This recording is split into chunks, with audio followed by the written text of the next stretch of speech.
Hello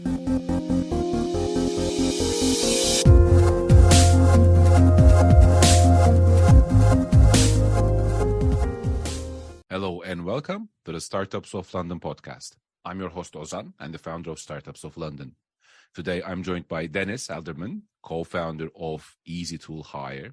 easyToolHire is an interesting business. It makes the tool plant and the plant hire process quick, easy and accessible to all. It helps you rent everything you need to kick off, for example, a renovation project, a gardening project, ongoing works and much more.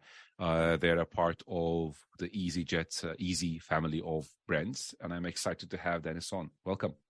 Hi there. Thank you very much for the invite, Ozan, and I'm looking forward to our conversation. Same here.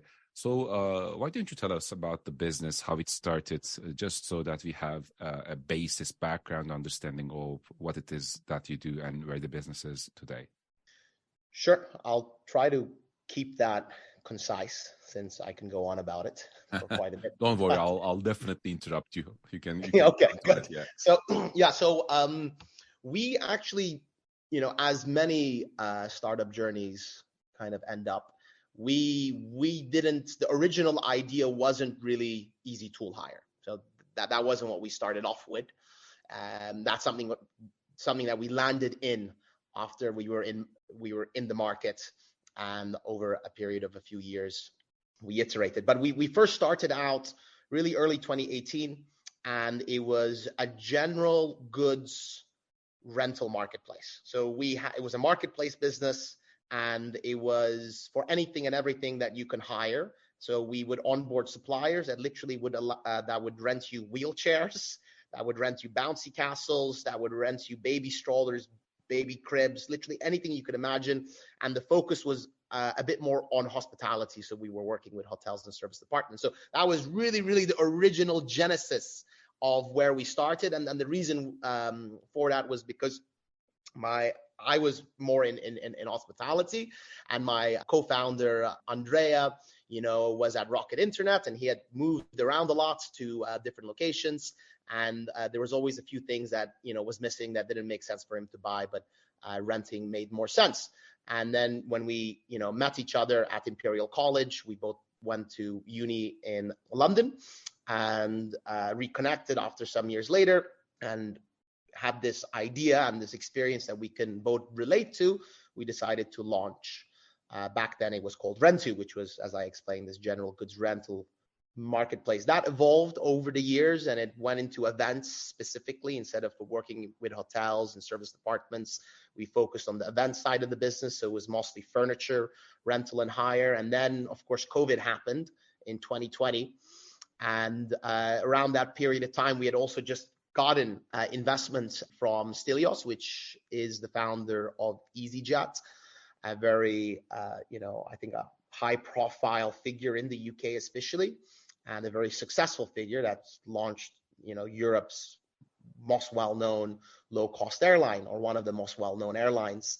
So he got involved with us around 2019, and we were running the event hire marketplace business. And then 2020, we were still on that trajectory, but we had then taken on the Easy brand, since that was part of the deal we had with Stelios. He would be a shareholder, but also give us a brand license. But then COVID happened, and then we landed in construction. So it was quite a journey from being a general goods rental marketplace to an event hire marketplace, and some also iterations along the way, but basically ending up in tool and construction hire, and not a marketplace, but more of a licensing SaaS and franchise model. So that's just maybe a bit of a snapshot of our journey. Thank you, appreciate it. So the easyJet, Easy family of brands. So what's the investment strategy there? Because that seems to be one of the big news that has perhaps changed the trajectory of the company. So maybe we can start there. Yeah, of course. So Stelios was really inspired by Richard Branson. So that's what he shared with us, and just how Virgin has expanded into a lot of different verticals and put that really strong brand on a lot of different types of businesses. Stelios went out to achieve exactly the same thing, and he has done that successfully with other brands such as Easy Hotel, for example, or Easy Car. So his investment strategy is very much to invest in a brand that he believes, or invest in a business that he believes can take on his brand. So he always offers you a brand license. And there is power in that brand because airlines build strong brands. It has 98% consumer brand recognition in the UK alone.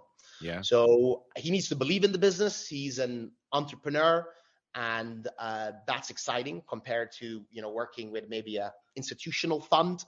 When you work with him, you're really talking to the decision maker, and you're talking to someone with some real wealth of experience, that's really went through that journey himself. So it's not just the investment that you've received, but more about some board level direction, strategic advice as well. Is that the case?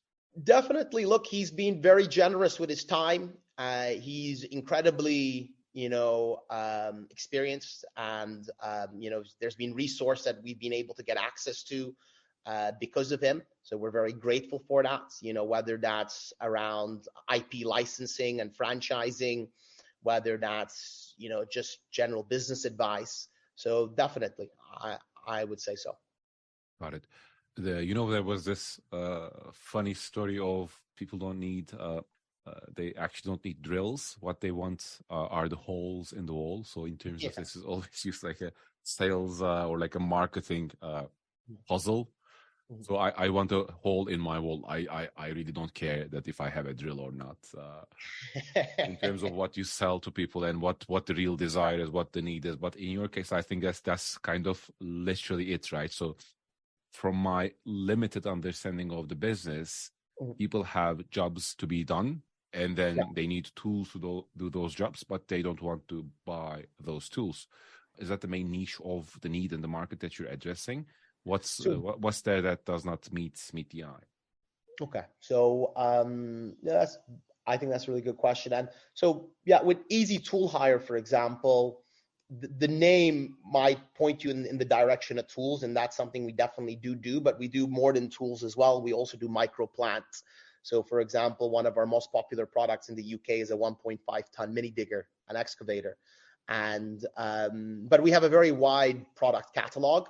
And in essence, people, all sorts of people, whether it's a DIYer, so it's someone that's doing the job themselves, they're doing a little renovation gig at home or a little landscaping job, or whether you're a contractor or a builder or, like that, tradesperson, you will need to hire specialist equipment for certain jobs, and it doesn't make sense for you to own it. Most of the time, especially if it costs a lot to buy. So rental is a much more affordable, value-driven proposition. So, for certain drills, that might not be the case, since you use the example of drills, but there are other items such as, breakers or micro plants, such as mini diggers or dumpers or scissor lifts, that, some of those products will be really expensive. And the mini digger example, it costs you 25 grand to buy a digger. It costs you only a couple of £100 to rent it. So, I don't see myself owning a scissor lift. I don't see you will not own a scissor lift, exactly. So it is, even if you're a professional within the industry, it doesn't really make a lot of sense for you to own it. It's just a pain to maintain, to transport, and it's a lot to purchase up front. So that's why rental companies exist, and the rental industry is really big. It's a £30 billion industry across Europe and the UK, and that's just documented equipment rental. And there's much more of that if you include the general DIY market. So we appeal to both people that are professionals as well as people that are looking to do something at home. And the catalog we offer covers definitely tools of all shapes and sizes, as well as micro plants. I was going to ask about that actually. So before we go forward, what's the breakdown of your base customers? Is it B2B, large construction companies, more weekend fiddlers, warriors, DIY warriors? So in terms of our customer split, it varies. We are in 4 countries, in 4 different languages, with over 27 different franchise regions. So there is, of course, variance between each of those different locations. The Portuguese market or the Italian market or the Spanish market is all a bit different than the UK market, and we're present in all 4. But what I can say about the UK is that generally it would fit that persona of a sole trader, So a kind of a micro business. It would be a contractor. It would be a builder. It would be that DIYer. So someone that is looking to do a gig at home. And the industry would call that cash customers. So there's credit customers, which would be the larger construction companies that you've hinted towards, that would have trade accounts, that would have preferred suppliers, and a procurement process that is really tight. And then you have the other side of that, where there's people that will just need to hire and rent items, and they won't have that account need from a rental company, and that's the segment we target, because the brand works really well. It has 98% brand consumer recognition, and we would focus on those micro businesses, sole traders, contractors, and builders, and DIYers. That's like a very strong competitive advantage you have there, the recognizability of the brand, and it makes so much sense to double down on it. But with that in mind, it makes me think about the distribution. Now that we have a base level understanding of the breakdown of your customer base, let's say I do have a need for a mini excavator or something, but how do I actually find you? What is your strategy for reaching out to people? Are you optimizing for SEO? Do you do events? Is it partnerships with key people, key organizations in the industry? Like, there are a lot of ways, and sometimes I think this is where most businesses either make it or break down. They might have a great product. They might have identified a pretty accurate niche in the market, and they might actually be able to create a lot of value at a good price point. That's also another question. How do you know how to price it? But we'll come to that later. But my current question is, how do people find you? What's your strategy there? Yeah, distribution. Okay, sure. Yeah, that's a really key point, because you can be, fantastic as a business, but if no one's heard about you, then you're not really a business, are you? So you're like the tree in the forest that fell because nobody heard about it. Exactly. So distribution and marketing is so important. And for us, you mentioned search. Search is actually a big part of our acquisition strategy. It's actually a big part of the industry as well. You'll be surprised with how many people will go to Google and they will search for mini digger hire, or they'll search for scissor lift hire, or they will search for a whacker plate, or a plate, a plate compactor. So search is definitely a big part of it, and we focus a lot on organic search, so that's SEO. And then we also do paid advertising campaigns, mostly on AdWords, so again on paid search. So that is a big part of our acquisition. And then it is also through partnerships. So we build partnerships out with other merchants that cater the construction industry. So that could be other outlets and shops and gardening centers that would be selling construction material or other tools and having a presence there. So that's also something that we focus on, which is quite important. And then we would at the same time also push quite aggressively within the local areas that we have a depot in. So whenever we sign a rental company and we engage with them on a franchise venture, a franchise relationship, they'll have different shops and depots where they would have all their stock.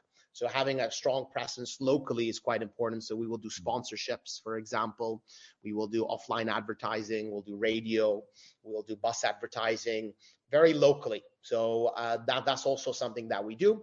But search honestly has been a big opportunity, and it's something that we drive pretty strong on. It makes a lot of sense if you think about it. It's not an impulse purchase exactly, right? The things that you present to people, it's not like, oh yeah, I'll do it, I want that. but it's just it needs to come at the right time, at the right place. They have a problem, and that's the good thing with search. They already have the problem. They are the person. They need that now or very soon, and then. But it must be very competitive. I think the Google search landscape has changed quite a bit. Yeah. So what do you think about that? Like, have you observed any changes there in the last few months, years? Yeah. Especially there's a lot of big push towards more paid. Look, organic content is changing. SEO is changing. Yeah. So yeah, how is that landscape affecting your business? Look, so like I think search is so important for any business, honestly, especially in a business like ours. It's important not only in terms of the results you can get in regards to kind of inquiries and sales and ultimately revenues, of course, and people do have high commercial intent, as you pointed out, because when they're searching for something, they'll put mini digger hire or whacker plate hire. So they want to hire or rent the product, and they literally will put that into Google. And that means their purchase intent is quite high, that they're there and they're ready to pay and get something. But also, I think search is really important for business decisions in terms of business intelligence. You can look at what the competitive landscape is doing. You can see, other companies' bidding strategies when it comes to paid ads. Also, it gives you a good indication of the potential of a region. So we would do a lot of keyword research. We would look at a lot of different search volume metrics for different categories that we want to promote. And we would do it on a very local basis. So we would do that as local as Manchester. So we would look at Manchester. We'll know exactly the search volume for our top categories in Manchester. And then we would drive on that. And then we would look at other parts of the country and realize actually that looked like an opportunity, but then the data doesn't really back it up too much. So actually maybe that's something we should not focus on, and we should focus more on somewhere else. So that's the way we view search, as well as to kind of guide business decisions, as well as, of course, kind of produce results in regards to sales. I think the landscape has changed incredibly. That's why it's so important to have a really strong team. We have an in-house team. It's been really difficult to find the right type of people. I'll be frank with you. We went through a lot of different type of SEO managers, and it's often viewed as an opaque field. It's like the black art of SEO. A lot of people, even in marketing, don't understand SEO. But it's just so important to get right, and it's so important to get the right team on that, because things change. Google will push updates very, very frequently. This is what people don't get. People think they'll go up on the search rankings and that's a permanent slot. That's never going to change. Just because you're on page 1 now doesn't mean you're going to be on page 1 tomorrow, because Google's constantly changing the algorithm. So you need people to, be up to date with that. And, you need people to be passionate about that, to go to SEO conferences, to constantly read about the field of SEO. Because it does change, and it will continue to change, obviously. That is the case. It's also a landscape where the competitive nature of things are quite visible, which I kind of appreciate about it. In a world without Google search and SEO or other options, people are limited to what they can reach within a certain physical distance. But now it's just much more international. So the competition is there. You can actually see it. And with that in mind, I would love to actually touch base on that. What is the competitive landscape for your business? Who are your direct competitors? And what are the cases when people choose to go with them rather than you, or the opposite? So, in terms of our competitive landscape, I would say that you have some of the larger national hire companies that some of the audience here might have heard of. That could be, if they're based in the UK, of course, that could be HSS Hire, Speedy Hire, definitely for that DIY market especially. And then you have other companies like Sunbelt Rentals, but they don't have too much of a DIY focus, but still a very large national hire company that works with businesses. So those are some of the nationals. Our industry is pretty big. So, for example, HSS Hire is a publicly listed company. So is Sunbelt Rentals. Sunbelt Rentals is part of Ashtead Group, and I think their last market cap was about $35 billion. It's a US company. So you have some really, really big players in Europe as well. You have Bowles from the Netherlands. You have Kilo 2 in France. So these are companies that produce hundreds of millions in revenue and have multi-billion valuations. So what our strategy has always been is, there are some large national players, some large private equity backed players, as well as publicly listed.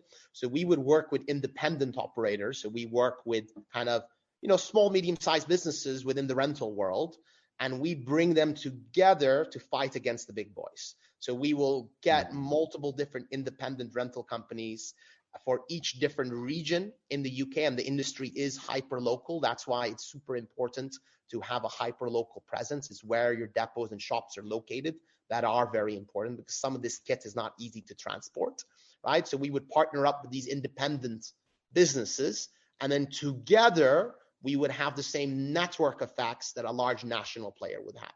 So that is something that I can say about the landscape and how we operate within it. There's also other parts of that. There are other kind of, brokers that just do the brokerage of equipment rental and hire. They are to some extent a competitor, but then again, our business model is just so different. We're not a broker. We work only with one supplier exclusively per geography. So we'll have one company in Scotland, one company in London, one company in the northwest and northeast of England, which means that we just integrate so much more deeply in terms of it being a business partnership and a venture, so that we can really add value to that end customer. But that's what I probably can say about the competitive landscape. Got you. A good summary. Thanks for that. What I'm curious about is, what are the big milestones in your mind, Dennis, in terms of the business? What are the things that you're looking forward to? What would be a great, amazing news for the company in the next year? Let's say, what are you looking forward to? Yeah. So, right now we're about 30 people full time, with a bit more if I include people that are part time. We're distributed and remote as a team. We do meetups every month. We're in 4 different countries in 4 different languages and 27 plus franchise regions. In regards to, I think a milestone that we're looking to achieve is, we would like to expand internationally. Obviously, we've done this successfully within the 4 markets on the same, product that we have. The same deal has been signed in Glasgow, as in Rome, as it has in Lisbon, as it has been in Madrid. So there is more international expansion in the pipeline. We would like to expand into the French market. So that's something that we do have planned for later this year at the end of year, because that's a big opportunity. There is also, I think, a very, very important milestone of consolidating the existing markets that we're in. The UK is our biggest opportunity. So it is the biggest market for this industry. And I think a really key milestone would be for us to get complete national coverage. We're not fully covering the entire country yet. We're covering a lot of the key areas, but we don't have full national coverage as of yet, which we will hopefully very, very soon. So I think that also would be a big milestone for us. And then it's just us executing on the plan. We've got a really clear plan in terms of the marketing as well, in terms of the partnerships that we're building. So it's just giving that the time to work, which it really is, because we're growing rapidly month on month, which is really exciting. And I think at that point, another milestone would be us really being able to have the network effects of having all these other businesses that have signed up to the Easy Venture to work together and start passing business between each other. So I think that's also something that would be a big benefit for us.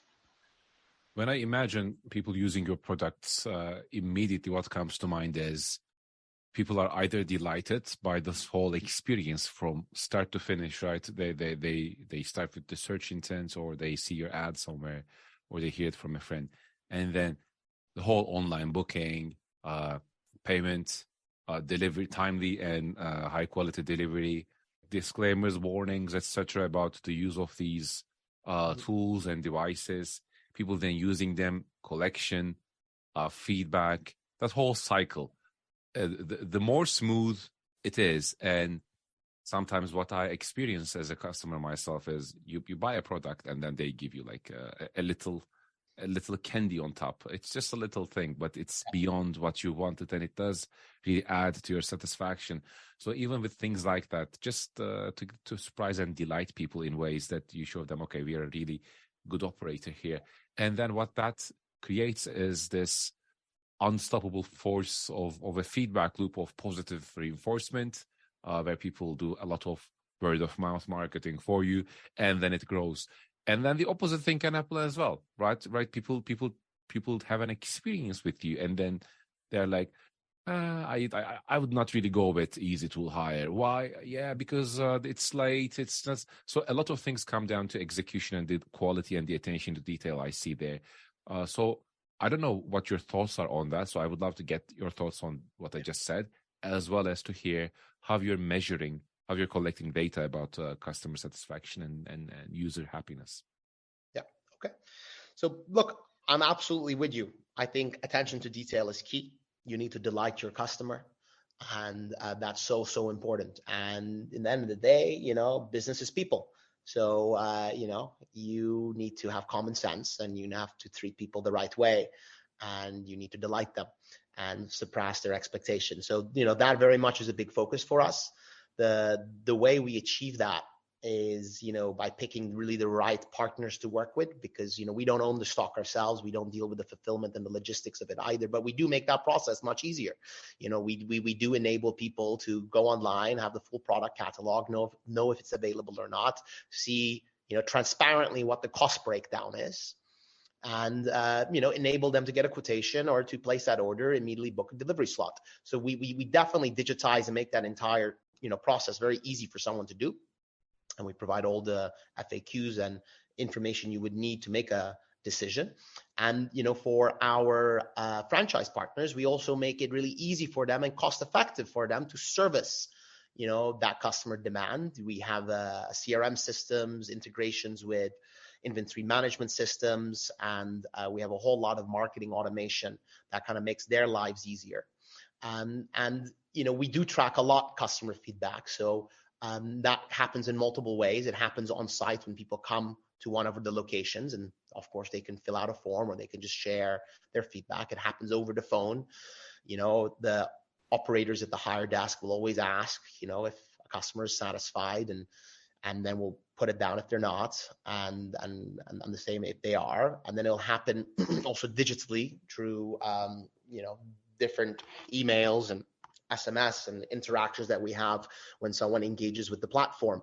So, we do measure it. It's incredibly important for us to measure it and to constantly keep that focus on the customer, because it is all about the customer. And I think some businesses lose track of that. But, having that customer focus is so important. And it's something that we're constantly striving to do more around. It's a key part of running the business, and I'm so happy you have a big focus on it. In some businesses that I've interacted, either the customer or in different capacities in the UK, what seems to happen is there are a lot of contractors that are subcontracting to each other, and there's like this, the psychological term, the diffusion of responsibility. So nobody feels responsible when you have a situation, and it's just a dreadful experience for the customer. You cannot even cancel a service that you have, etc., because the contact the call center is just like an incumbent, and they don't really have our key part of. So that's, I think, a key part of these service oriented type of businesses, that the customer's experience is frictionless, seamless, high quality, and it's difficult to gather data around that as well. But it's amazing that you're focused on this. Look, just to share a bit on that point, but it really is down to the people in the business, right, that are serving customers. So that's why we spend so much time making sure we pick the right franchise partner, because we want a partner, since it's going to be their guys on the phone, that are really, really customer focused, that are going to go that extra mile. And generally speaking, it is those independent family-run businesses that do that. It's not necessarily maybe a very bureaucratic, big national company, where you're a small piece in a very big machine, but it's that independent business that really, really knows their local area, that really, really cares, and is still very owner driven. That's why we work with independent businesses, which are often family run, because they really genuinely care. And that culture, comes top down, bottom up, and is really, really, really present. So I think, that is just super important to always have, to be human about it as well, and to make that process easy. If you can't bounce, I've been in that situation myself. It's horrible. Whenever I call, I'm not going to name other brands, but whenever I call like a big bank, or I call some call center, and then I'm waiting for 20 minutes, they transfer me between department to department. No one wants to accept accountability and responsibility. It's a nightmare. So that's exactly why we've spent so much of our resource making that process as straightforward and as easy, and pun intended with the brand, since we are easyToolHire, we want to make it easy for people to fulfill their tool employments. Makes so much sense. Dennis, I think this was an amazing conversation. easyToolHire, for sure. When I have something like this that I need, it will be the first place I check, and I'll let you know how it goes. Terrific. Thank you so much. It was an absolute pleasure being invited to the podcast and having the opportunity to have a chat with you as well. So looking forward to staying in touch in the future. And please look, anyone that is listening, the one thing I've learned being on this journey is that you need to give back. I've been, I remember when we started out, I didn't really know what direction this was going to take, but being able to lean on others that have already done it or have had similar experiences, I think is so important. And I think the UK and London is really good in that, because there is a big founder and startup community. So I'm very happy to answer questions, to help out, and share my learnings, because I've made a lot of mistakes and there's been a lot of lessons I've learned as well, to everyone that is looking to start a business, that is looking to kind of do something entrepreneurial. I'm just, very happy to help out. It was a pleasure, Dennis. Thank you. Cheers. Bye.